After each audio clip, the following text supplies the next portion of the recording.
Hi everybody, this is Mrs. Belong, and today I'm going to show you how to use Google Drive, your Sheets function, to help you with big data and analyzing some data. So right here, you're just going to go to in your Drive, click on New, and we're going to get a new Google Sheet. So we're going to go ahead and take a blank spreadsheet there.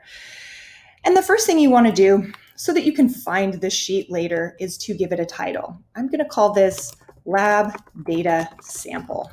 Okay. And that's going to save. I then want to move this to where I will be able to find it again. So hopefully you have your AP Biology folder already set up. You just click that and move it there. Now, what you can use Sheets for is to help analyzing big data. So I'm just going to put in a bunch of different numbers here that were potential mock numbers for data that I want to analyze or run a calculation for within a lab that I have just completed.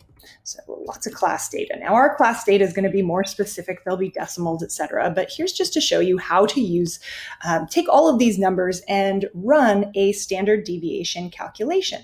In AP Biology, you are going to need standard deviation, which is kind of a laborious task, labor-intensive calculation. And so we're going to show you how to do this nice and quickly here in Google Sheets. So we have our data entered. You're going to go over here to this sum right here. This is all the different functions that we can do within Google Sheets. We're going to go down to statistical and slide all the way down. We've got so many different stats that we can pull up here. And we are going to click on standard deviation right here. So click, boop.